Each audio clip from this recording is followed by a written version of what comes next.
Assalamualaikum warahmatullahi wabarakatuh. Perkenalkan, nama saya adalah Muhammad Wisnu Maulana Diar Senjaya Putra Samudra. Saya merupakan mahasiswa dari program studi Pendidikan Agama Islam dari Fakultas Tarbiyah dan Keguruan UIN Antasari, Banjarmasin. Pada kesempatan kali ini, saya ingin memaparkan tentang tugas pada mata kuliah pembelajaran pada anak berkebutuhan khusus, yaitu tentang judul hak-hak penyandang disabilitas dan hak-hak pekerja disabilitas. Pada kesempatan kali ini, kita akan membahas mengenai hak-hak penyandang disabilitas dan hak-hak pekerja penyandang disabilitas.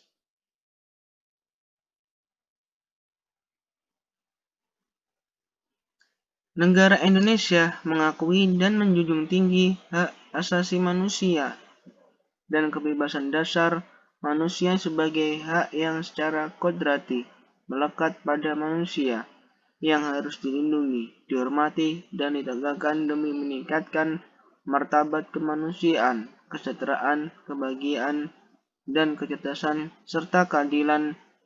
Pasal 2 Undang-Undang Nomor 39 Tahun 1999 tentang Hak Asasi Manusia.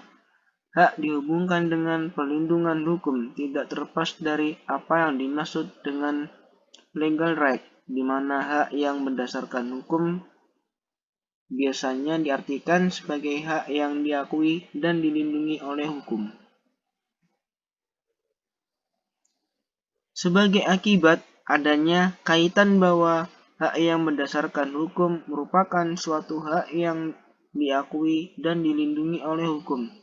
Di Indonesia, hal itu berkaitan dengan sistem hukum civil law, seperti yang diungkapkan oleh Worthington bahwa di negara dengan sistem hukum civil law, hak dalam hukum ini ditetapkan dalam undang-undang.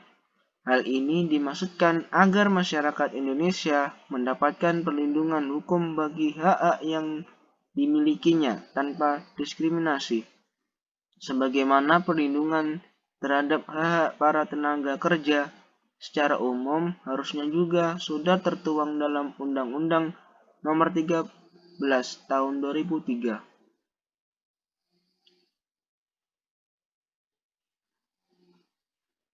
Bab 10A mengenai hak asasi manusia dalam Undang-Undang Dasar Republik Indonesia tahun 1945 berisi pasal-pasal penjaminan hak bagi semua warga negara Indonesia, baik hak membentuk keluarga, melanjutkan keturunannya melalui perkawinan yang sah, bahwa setiap anak mempunyai hak atas kelangsungan hidupnya, tumbuh dan berkembang, berhak atas perlindungan dari kekerasan. Setiap orang berhak mengembangkan diri, berhak mendapat pendidikan, memperoleh manfaat dari ilmu pengetahuan, teknologi, seni, dan budaya, demi meningkatkan kualitas hidupnya, dan demi kesejahteraan umat manusia, sampai dengan penjaminan hak untuk hidup beserta hak-hak asasi manusia yang tidak dapat dikurangi dalam keadaan tertentu.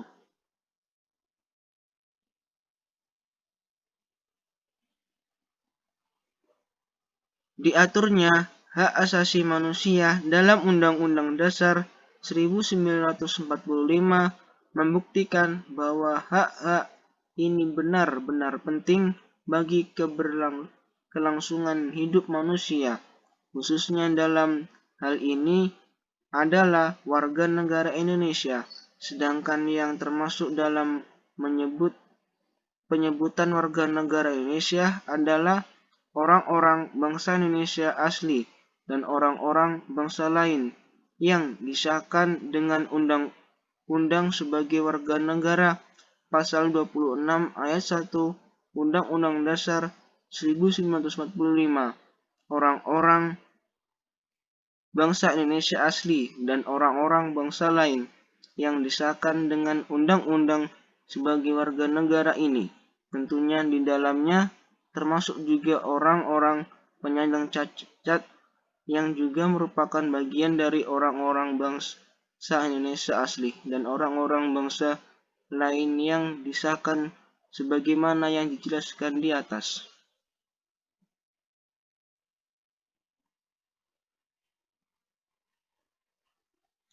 Menurut pendapat W.H. Hoffel pada perempat awal abad ke-20 mengenai hak, beliau telah membedakan hak privat ke dalam dua bagian hak, berupa hak absolut dan hak relatif. Perbedaan terhadap hal ini dikategorikan mengenai tiga hal. Pertama, hak absolut dapat diberlakukan kepada setiap orang, sedangkan hak relatif hanya berlaku untuk seorang tertentu. Konsekuensi dari adanya hak relatif ini, pihak ketiga harus menghormati hubungan hukum yang ada. Kedua, hak absolut memungkinkan pemegangnya untuk melaksanakan apa yang menjadi substansi haknya melalui hubungan dengan orang lain.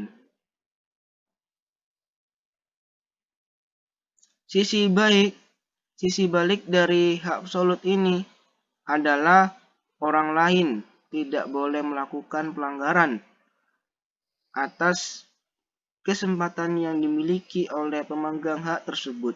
Sedangkan hak relatif menciptakan tuntutan kepada orang lain untuk memberikan sesuatu, melakukan sesuatu, atau tidak melakukan sesuatu.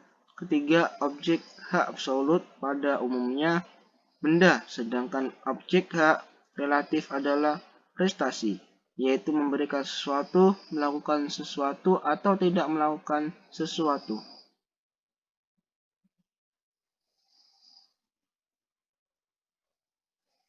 Berdasarkan uraian di atas, hak bagi kaum penyandang cacat dikategorikan ke dalam hak-hak relatif. Pentingnya penekanan perlindungan hak bagi kaum penyandang cacat dikarenakan sebagaimana penyandang cacat, bahwasanya kaum penyandang cacat merupakan orang-orang dengan kemampuan berbeda, sehingga perlu perlakuan yang khusus juga dari pemerintah untuk memenuhi hak-hak yang disebutkan dalam Undang-Undang Dasar 1945 bab 10A mengenai hak asasi manusia.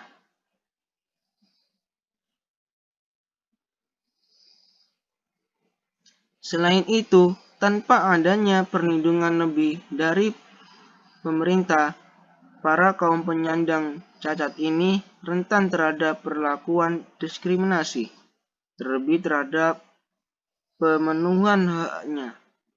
Bahkan dunia internasional juga begitu sangat peduli terhadap pemenuhan hak asasi manusia, khususnya bagi kaum penyandang cacat.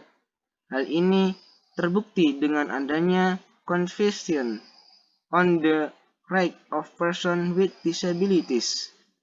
Konvensi PBB yang dilaksanakan pada 3 Mei 2008 ini bertujuan mempromosikan, melindungi, dan menjamin terpenuhinya hak asasi manusia tanpa adanya diskriminasi bagi kaum penyandang cacat atau difabel. Menurut informan berkaitan dengan konvensi ini, Indonesia saat ini sedang memproses ratifikasi konvensi dimaksud dan sekarang draft sudah berada di Kementerian Luar Negeri untuk diajukan ke DPR untuk proses penempatannya.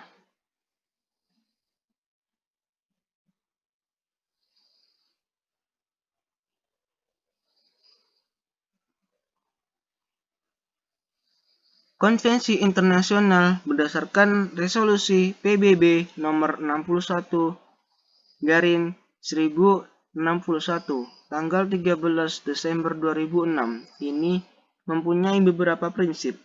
Prinsip-prinsip dari Convention on the Rights of Persons with Disabilities adalah: yang pertama, menghormati martabat yang melekat pada setiap individu termasuk kebebasan untuk menentukan pilihannya sendiri.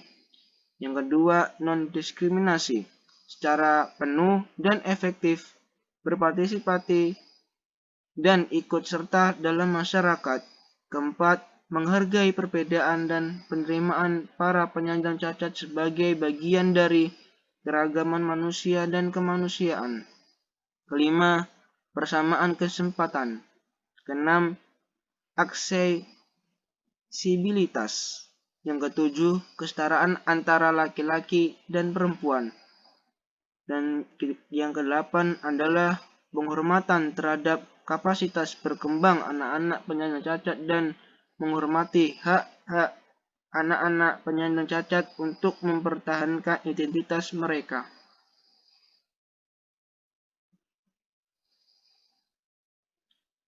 Aksesibilitas bagi penyandang cacat atau difabel berdasarkan Convention on the Rights of Persons with Disabilities adalah yang pertama, pembangunan jalan, bangunan transportasi, serta fasilitas indoor dan outdoor sekolah, perumahan, fasilitas kesehatan, dan tempat kerja yang mampu memenuhi kebutuhan difabel untuk dapat hidup mandiri dan berpartisipasi penuh dalam semua aspek kehidupan. Yang kedua yaitu pemberian informasi, komunikasi, dan layanan lain seperti pelayanan elektronik dan layanan darurat yang juga mendukung tercapainya kemandirian dan partisipasi penuh difabel dalam segala aspek kehidupan. Guna tercapainya aksesibilitas yang telah diatur dalam konvensi ini, negara-negara peserta mengambil langkah berupa, yaitu yang pertama adalah mengembangkan, menyebarluaskan, dan memantau pelaksanaan standar minimum dan panduan untuk aksesibilitas fasilitas dan layanan yang terbuka atau yang disediakan untuk umum. Kedua, memastikan bahwa fasilitas dan layanan yang terbuka atau yang disediakan untuk umum yang ditawarkan oleh pihak swasta telah memperhitungkan semua aspek bagi aksesibilitas bagi para difabel. Yang ketiga, memberikan pelatihan kepada pemegang kepentingan pada isu aksesibilitas yang dihadapi oleh difabel. Yang keempat, menyediakan huruf Braille dan Braille signet pada pembangunan dan fasilitas lain yang terbuka untuk umum. Kelima, memberikan bantuan hidup dan perantara termasuk panduan, pembaca, dan juru bahasa isyarat profesional untuk memfasilitasi aksesibilitas terhadap bangunan dan fasilitas lain yang terbuka untuk umum. Keenam, mempromosikan bentuk-bentuk lain yang sesuai bantuan dan dukungan bagi para difabel untuk menjamin akses mereka terhadap informasi. Ketujuh, mempromosikan akses bagi para difabel terhadap informasi baru dan sistem teknologi komunikasi termasuk internet. 8.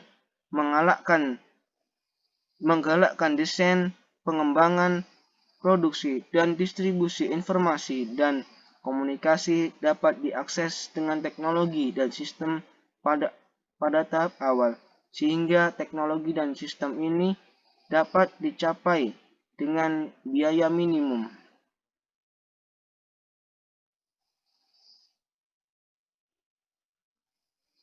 Bidang kerja dan pekerjaan atau Convention on the Rights of Persons with Disabilities.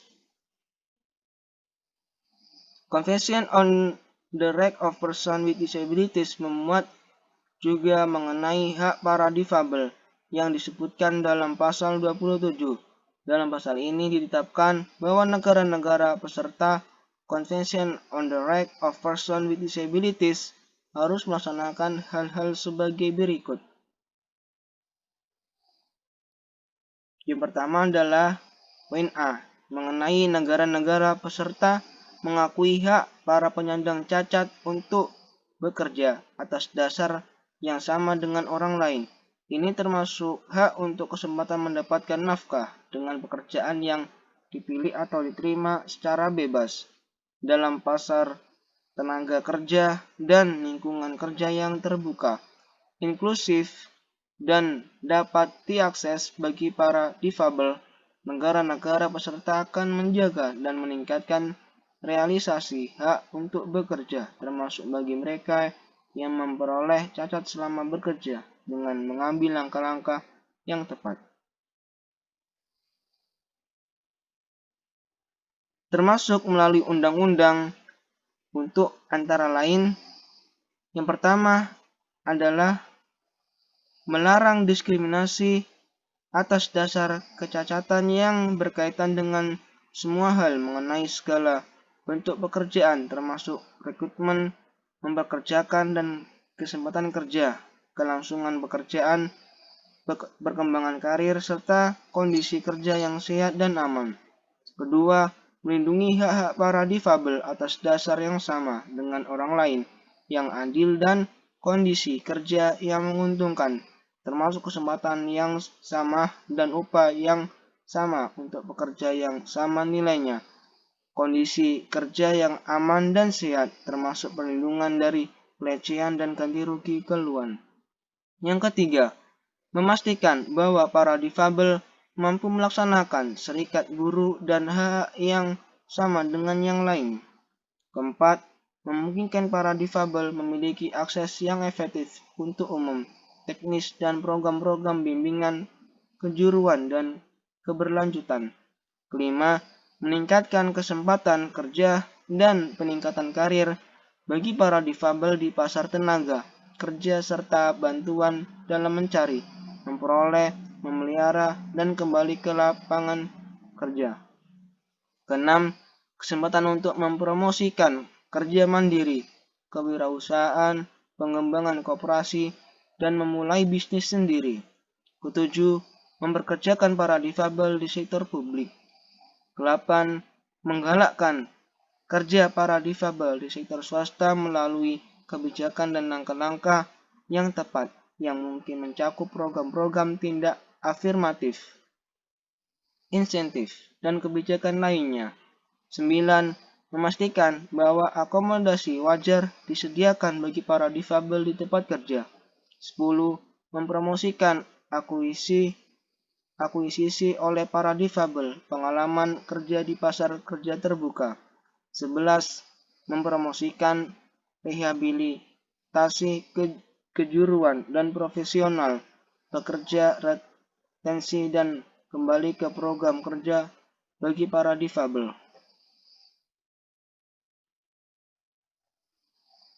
Sedangkan yang poin B yaitu adalah negara-negara peserta harus menjamin bahwa para penyandang cacat tidak dilakukan di perbudakan atau penghambaan dan dilindungi atas dasar yang sama dengan orang lain dari paksa atau kerja wajib.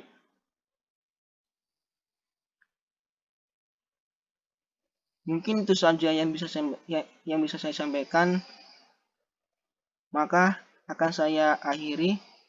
Sekian, akhirul kalam. Wassalamualaikum warahmatullahi wabarakatuh. Good luck and see you next time.